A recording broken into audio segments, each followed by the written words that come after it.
Today, we have confirmation on AMD's new lineup of GPUs. Nvidia's first real CPU crushes Intel, the first review of Intel's Arc GPU, and massive leaks on the RTX 5090 and RX 7900 XT. Welcome everyone to Gamer Melt. First up for today, it looks like all the rumors on AMD releasing a full new series of 50 cards is in fact true. In a new filing to the RRA by the Toll Corporation, which is essentially Power Color, the company filed for a new RX 6750 XT. The information was found by this Twitter user, and while it doesn't give us much in terms of specs, it does let us know that it still comes with 12 GB of GDDR6. For those who don't know, the newest rumors point to a May 10th release date, so the GPUs aren't too far off. Regardless, this really helps to confirm that they are in fact coming. But first, if you've been following the PC hardware industry for any amount of time, you know how hard it can be to keep up with all the announcements and release dates. There's always something right around the corner to where even the big releases can get confusing. So join the GamerMail notification squad to fix that. It's basically a way to remove all the clutter. Once you sign up, I'll send you notifications when new CPUs, GPUs, and other big hardware get announced with the release dates, as well as a notification when they actually release. I hope to let you know right when it happens so you can be one of the first to buy. And while it is via email, don't worry, I'm only going to send you important stuff. I'm not going to be spamming you with useless emails. So don't wait and be the first in line for new releases by visiting the link in the description below.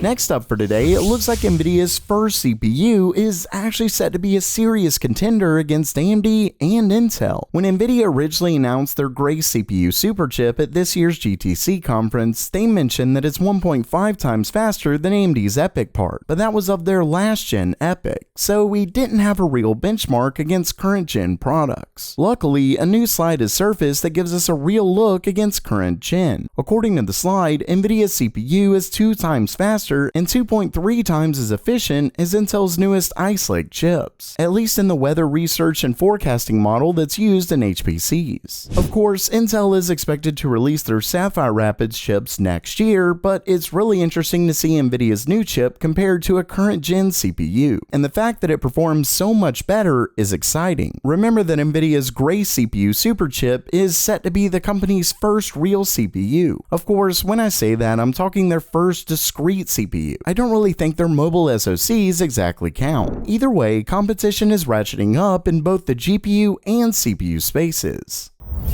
And speaking of the GPU space, as I went over in my last video, Intel recently admitted that they only released their new Arc GPU in the Galaxy Book 2 Pro in South Korea. Luckily, the tech reviewer Bullslap was able to get their hands on the new laptop, and they put Intel's GPU through its paces in the first ever review. Specifically, the notebook came with Intel's lowest end A350M. Starting things off, it sounds like the company has a lot of work left to do on their drivers, as the reviewer noticed issues with core clocks as well as low GPU usage. What's worse is that 2 games, Forza Horizon 5 and Call of Duty Cold War, flat didn't work at all. This is almost certainly why Intel hasn't released their chips worldwide yet, and I really wouldn't be surprised if they don't fully launch them for months. I mean, the fact that their lowest end part is selling in a laptop that's over $2,000, yet it can't even play some games, is just unreal. They clearly know it has major issues, but they wanted to get something out so they could say they released it in Q1. When it comes to the performance itself, the card does alright, minus some stutters depending on the game. The games were tested at 1080p and what looks like low settings according to video cards. And as you can see, we're looking at around 60 FPS in Overwatch, around 100 in League of Legends, etc. For more of a comparison, they tested the card in 3D Mark's Firestrike and TimeSpot, and as you can see, the 30W A350M is faster than the 25W MX450 and slower than the 50W GTX 1650. So it's about what you would expect, though these are based on Nvidia's older Turing architecture. Still, it's not too bad given this is Intel's lowest end part, but it's clear that things aren't ready. Let's just hope they get everything worked out before they release their desktop cards.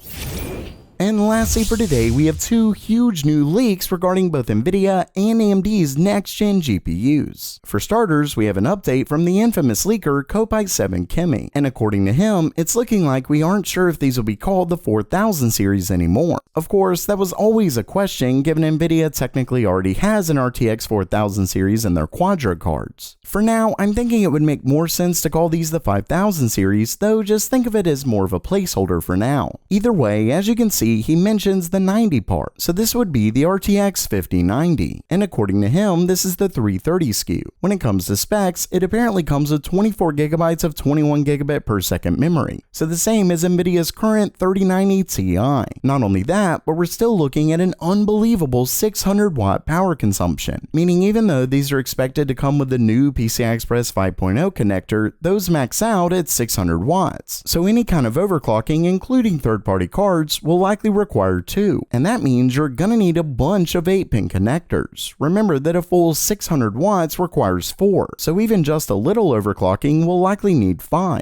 But of course, the news doesn't stop there. When it comes to AMD's next-gen cards, we have a new leak from Greymon55, and it's huge. According to the known leaker, AMD's Navi 31 GPU, which would make up their RX 7900 XT, 7800 XT, etc. Either way, the GPU looks to be far more complex than I think a lot of people guess. Remember that next-gen Navi's high-end cards are expected to come with an MCM design, meaning multiple chips combined into one. Well, according to the tweet, Navi 31 comes with two 5nm graphics complex dies, four 6nm MCDs, which is believed to be the memory complex dies, and one interconnected controller. This would make for a total of 7 chiplets. 7, meaning AMD's highest end part will essentially have 7 different modules combined into one. Of course, only 2 of those are the actual graphics, but don't forget that they're expected to be like 2 6900 XTs combined. Either way, while this does make it extremely complex, it's really not a bad thing, because it would mean AMD could maintain really high yield rates and therefore lower costs. Time will tell if they can actually pull it off.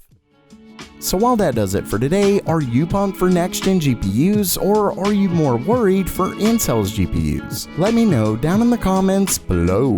And if you liked the video, please subscribe. And as always, have a great day.